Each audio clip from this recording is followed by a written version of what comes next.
Hola, ¿cómo están? Espero que muy bien, chicas. De mi parte he pasado algunos días muy desanimada. Me ha costado un poco grabar estos videos, mis rutinas diarias. Hoy les quiero contar algo muy personal. ¿Saben algo? Yo he trabajado desde mis 11 años. Sé que no soy la única que ha trabajado desde muy temprana edad y para otras personas será muy asombroso de que apenas una niña con 11 años haya trabajado, pero así es. Cuando mi mamá se separó de mi papá, yo tenía 10 años y mi mamá, en busca de trabajo, se mudó para un sitio donde sacaban oro. Eran puras minas de oro para el sur de Bolívar. Y junto a ella nos fuimos nosotros dos, mi hermano y yo. Mi hermano es 4 años mayor que yo, así que en ese entonces tenía unos 14 años. Nosotros somos 4 hermanos de padre y madre. Los 2 mayores en ese entonces se quedaron con mi papá. Allá cumplí mis 11 años y mi trabajo era lavar ropa de mineros. Ya saben, personas que se dedican a eso, haciendo túneles para buscar oro. Ya se imaginarán lo sucia que quedaba la ropa después de trabajar. Cobraba 2,000 pesos, que es 50 centavos de dólar, por cada muda de ropa, es decir, un suéter y un pantalón. Las medias eran como que gratis. Estoy hablando de hace 19 años.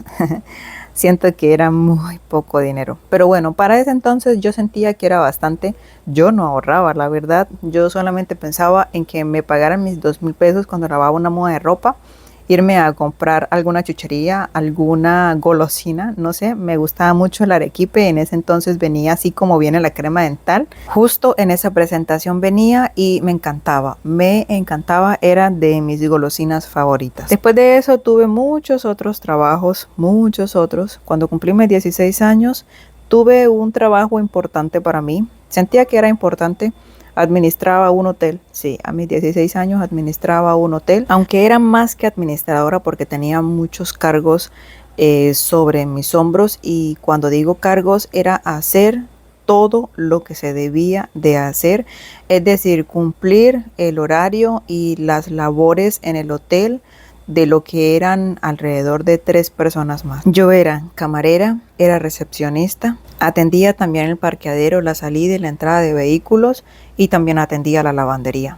Todo esto por el mismo salario, desde las 6 de la mañana hasta las 10 de la noche, y en fines de semana, viernes, sábado y domingo, me quedaba hasta las 2 de la mañana atendiendo el hotel. Ahí trabajé 2 años, retomé el trabajo muchas veces por mis embarazos. Ya saben que yo tuve a mi primera hija muy jovencita, es decir que a mis 16 años ya tenía a Sara, mi hija mayor. Cuando volví a mi tierra, porque eso no fue acá en el Cesar, cuando volví a mi tierra traté de terminar mis estudios.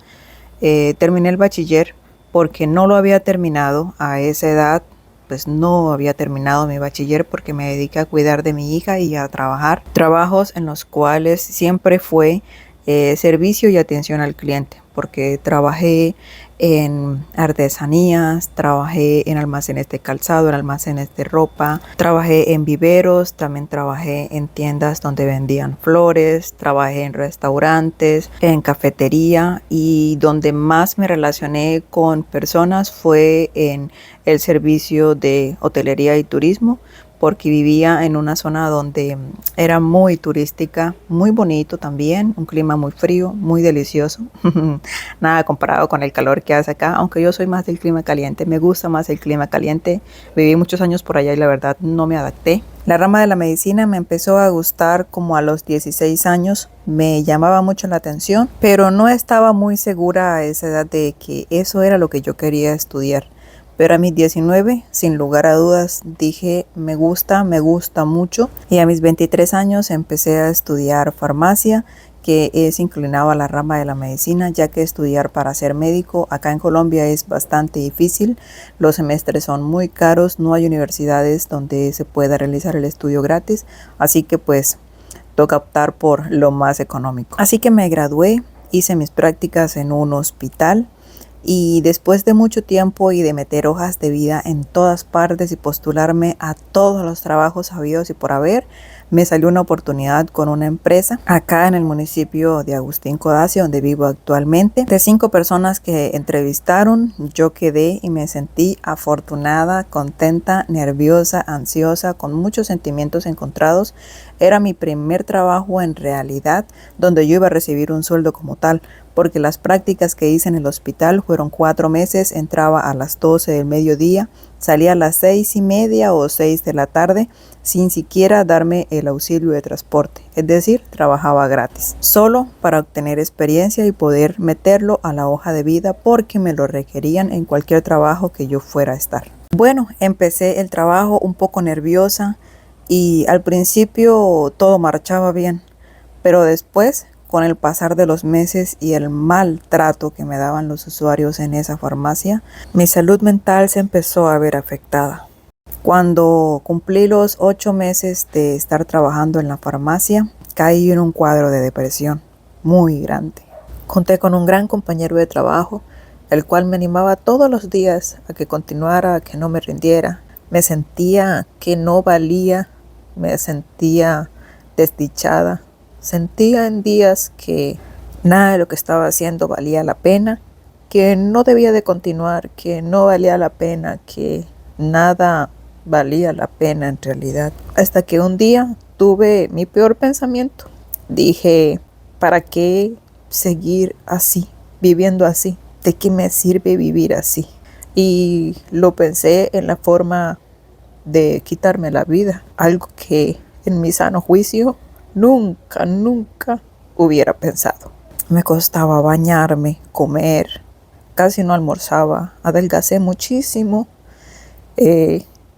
no le veía el sentido a nada, como si todo estuviera nublado, como si no hubiera un futuro, como no lo sé.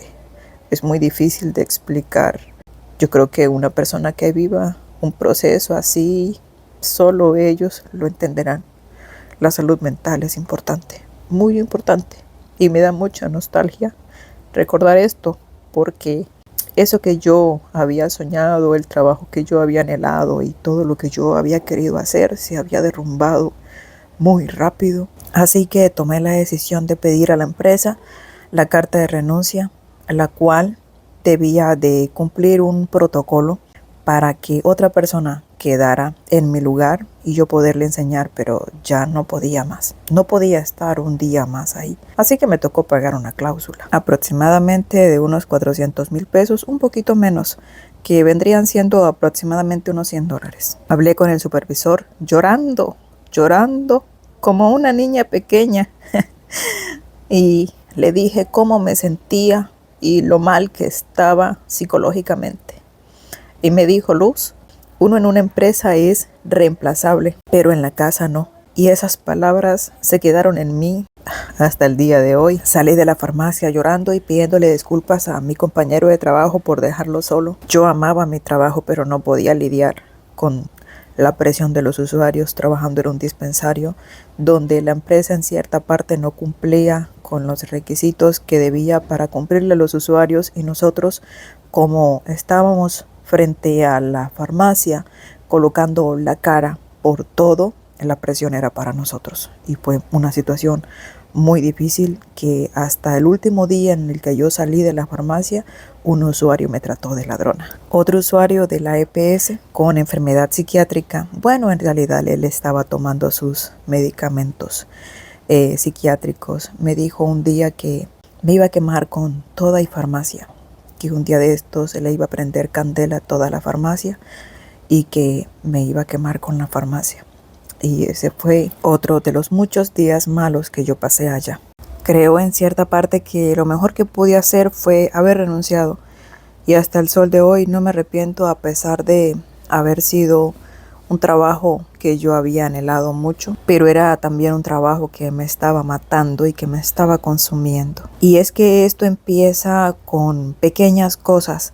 Empieza con una tristeza pequeña, todos los días, o un día sí, un día no, 2 veces por semana, pensamientos raros, la voz de esa persona retumbando en la cabeza y empieza a empeorar. No es que de la noche a la mañana ya uno tenga ganas de hacer lo que no debe, ¿verdad? De quitarse la vida.